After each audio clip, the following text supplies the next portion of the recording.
रास्ता भटक गए, चलते चलते महीनों लग गए। तब एक नदी के किनारे सोए, परंतु जब उठे तो द्वारिकापुरी पहुंच गए थे। सुदामा जी तो नाचने लगे, नृत्य करने लगे, आनंदित हो। अब कन्हैया नहीं भी मिलेगो तो भी मेरो मन राजी रहेगो। क्यों? मैं द्वारिका तो पहुंच गया, शायद इन्हीं मार्गन पे कन्हैया। सुदामा जी को नेत्र खोल के थोड़ी शर्म आ रही है। चारों तरफ बड़े बड़े राजघराने के लोग देख रहे हैं, सुदामा जी की दीनहीन सी अवस्था है, तन भी ऐसा विचित्र है, चलते चलते बहुत पसीना आया है, उसकी गंध भी आ रही है, और ठाकुर जी का ऐसा चिन्मय रूप, मधुर सुगंधी चंदन की, और ऐसे लिपट गए ठाकुर जी, बिल्कुल संकोच नहीं कर रहे हैं।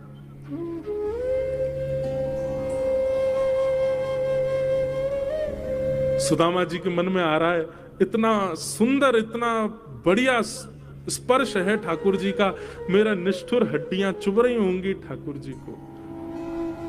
सुदामा जी दूर करते हैं लाल जी को, लाल जी फिर पकड़ करके अपने अंग से लगा लेते हैं। सुदामा जी बार बार ठाकुर जी के हाथों को दूर करते हैं और ठाकुर जी फिर पकड़ करके अपने अंक में ले लेते हैं।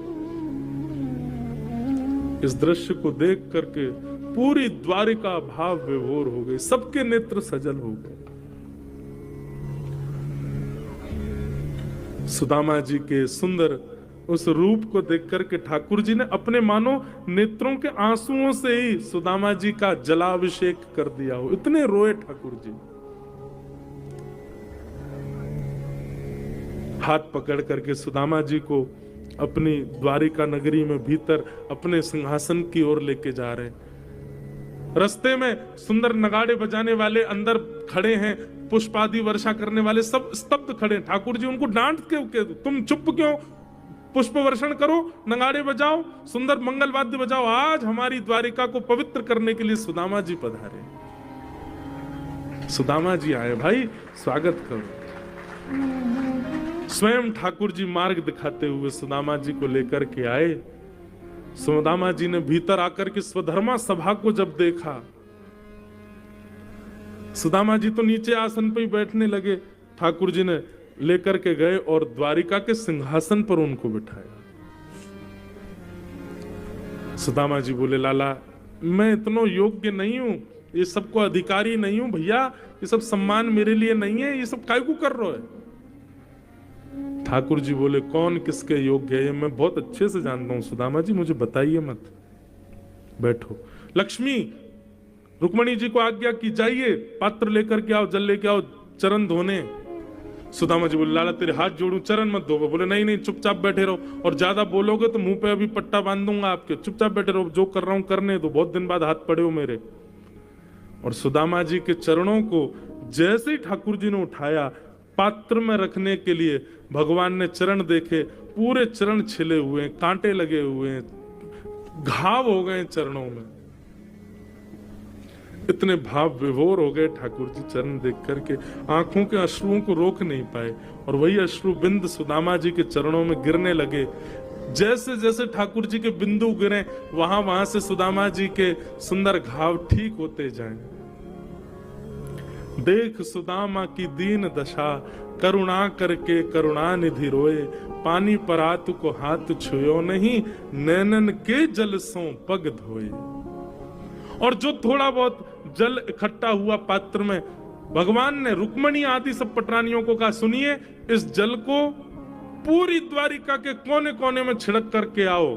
सुदामा जी के चरणों का चरणामृत है, एक एक बूंद सब लोग पा लेना, सब जगह बांट देना, पूरी द्वारिका में छिड़क देना, समुद्र में छिड़क देना, गोमती जी में छिड़क देना, हमारे महल में छिड़क देना, सब पवित्र हो जाएगा। सुदामा जी के चरण की सुंदर जल है। सुदामा जी देख करके कह रहे, लाला जी सब कहा कर रहे हो भैया, मैं इतना योग्य नहीं हूं। भगवान नीचे बैठे हैं, सुदामा जी ऊपर बैठे हैं, और ठाकुर जी बात कर रहे हैं अपने सखा से। सुदामा जी आपको ब्याह है गयो? हाँ लाला ब्याह है गयो। और हमारे भतीजे? बोले हाँ 2 बालक हैं। अच्छा ब्याह में नहीं बुलाया हमको? लाला कर्जा लेके ब्याह कियो, और ब्याह में भी इतनी सामग्री बनी कि सब खा गए, दुल्हा दुल्हन फिर भी 3 दिन भूखे ही रहे, हमारे पास भोजन नहीं बचो। उबा को कर्जा भी आज तक नहीं चुका पाए, ब्याह को भी कर्जा चल लो है। ऐसे ब्याह में लाला तो को बुलाते, तेरे साथ कितने हाथी, कितने घोड़ा, कितने सैनिक, कितने लोग आते, कहां भोजन कराते? या हमारे मैंने नहीं बुलाया। मेरी छोड़ लाला, तेने ब्याह कियो? भगवान बोले हाँ हमने कर लिया ब्याह।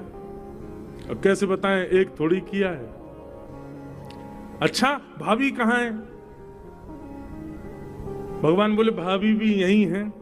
बोले मिला तो सही, कौन सी भाभी? अब वहां तो जिसको देखें वो परम सुंदरी। भगवान बोले मिलोगे भाभी से? बोले हाँ मिलवाओ। ठाकुर जी ने इशारा किया आओ।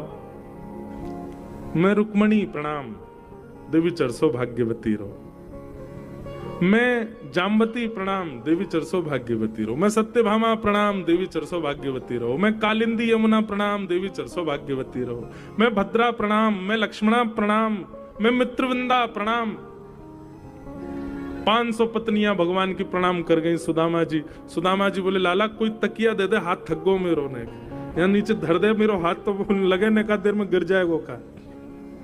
ठाकुर जी ने मसनत असनत लगा दी हाथ के नीचे, यूं ही आशीर्वाद देते रहो। 200-250 और प्रणाम कर गई। भगवान खड़े खड़े देख रहे हैं। सुदामा जी धीरे से भगवान को देख, भगवान बोले क्या हुआ, कितनी और हैं अभी? बोले 16,108। ये सब अपनी है लाला?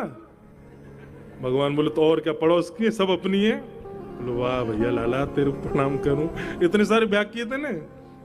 अरे एक आदमी हमें बुला ले तो भोजन पे आ जाते हम। लाला मैं तो थक गो, अभी कितनी है गई? बोले अभी 600 हुई हैं, अभी तो 16,108, 1000 भी नहीं हुई हैं। लाला एक काम करेगो? बोले बता। पत्नी तेरी 16,108 है, लेकिन पति तो तू ही है ना? बोले हाँ। एक काम कर, तू मुझको प्रणाम कर, मैं तो को आशीर्वाद दे दूं, सबको एक साथ आशीर्वाद दे जाएगा। और 16,108 पत्नियों के सामने जगत नियंता, जगदाधार, त्रिलोकीनाथ, जगन्नाथ, द्वारिकाधीश दंडवत प्रणाम कर रहे हैं और सुदामा जी दोनों भुजाओं से आशीर्वाद दे रहे हैं। सबके नेत्र सजल हो गए ये दृश्य देख करके। सुदामा जी ने हृदय से लगा लिया ठाकुर जी को। भाभी ने मेरे लिए क्या भेजा सुदामा जी? ठाकुर जी अब सुदामा जी पोटली छुपाने लगे। बोले कि अब ये सब बड़ी बड़ी राजघराने की सब कन्या, इनके सामने फटी हुई पोटली क्या दिखाऊं? सुदामा जी की पोटली छीन करके भगवान ने एक मुष्टिक खा लिया, 2 मुट्ठी चावल पाए। लक्ष्मी जी ने हाथ पकड़ लिया। बोले बस भगवान, इसलिए नहीं पकड़ा कि आप कच्चे भगवान। अच्छा एक बात बताएं, भागवत में ऐसा वर्णन है, ठाकुर जी सुदामा जी चावल नहीं चिवड़ा लेकर के गए भगवान के लिए। मंगल भात चिवड़ा होता है, चिवड़ा खाने में तो आनंद आता है खूब। ठाकुर जी ने 2 मुट्ठी पाए, लेकिन भाव यह था कि भगवान संपूर्ण वैभव लौटा रहे थे। मैं इंद्र का संपूर्ण वैभव सुदामा जी को देता हूं, मैं विश्व के सारी सुख संपत्ति सुदामा जी को देता हूं। 2 मुट्ठी चावल में ये वरदान दे चुके थे ठाकुर जी। लेकिन ठाकुर जी अब कहने वाले थे कि मैं लक्ष्मी को सुदामा की दासी बनाता हूं।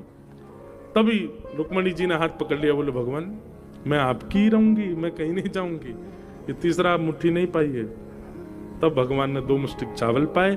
फिर उसके बाद सुदामा जी ज्यादा दिन द्वारिका रुके नहीं, वापस चले गए। सुदामा जी लौट करके गए तो देखा सुंदर भवन खड़े हैं, महल खड़े, अटारियां, आहा सोने की नगरी पूरी। सुदामा जी बोले भैया ये क्या है? सुदामा मंदिर देख डरे, यहां तो हती मेरी छोटी सी झुपड़िया, अब कंचन महल खड़े। सुदामा जी ने पत्नी से कहा देवी सोने की बनाओ रोटी, चांदी की बनाओ दाल और हीरा की बनाओ चटनी, प्रेम से पाओ।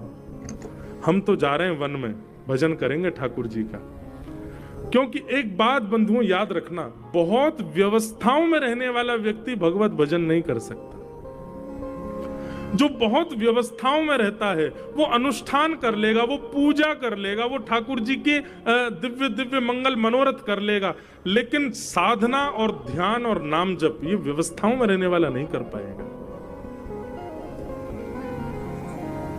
सुदामा जी वन की ओर जाने लगे, इतने में ही भगवान प्रकट हो गए और सुदामा जी से बोले अगर संपत्ति मेरे द्वारा प्राप्त हुई है और संपत्ति का सर्व फल मैं ही हूं। क्योंकि सुदामा जी, आप कुछ भी अपने लिए नहीं करोगे, आप जो कुछ भी करोगे, आप वस्त्र भी पहनोगे तो उसमें भी मेरा ही स्मरण करोगे। इसलिए आपकी हर स्थिति के अंत में स्मरण मैं ही हूं। इसलिए संपत्ति आपकी बुद्धि विकृत नहीं करेगी, आप रहो। सुदामा जी बोले, एक वचन पर रहूंगा। बोले क्या? तुम हमारे संग रहो। तब द्वारिकाधीश बोले, ठीक है, एक रूप से मैं सुदामा जी आपके भवन में ही रहूंगा। तब सुदामा जी ने उस संपत्ति को स्वीकार किया और भगवान का अनुग्रह हुआ। बोलो भक्त वत्सल भगवान की जय। इस प्रकार सुदामा जी का मंगल चरित्र सुनाया गया। उनको हम बारंबार प्रणाम करते हैं। संपूर्ण यदुवंश को श्राप लगा। भगवान ने अपने बालकों को खूब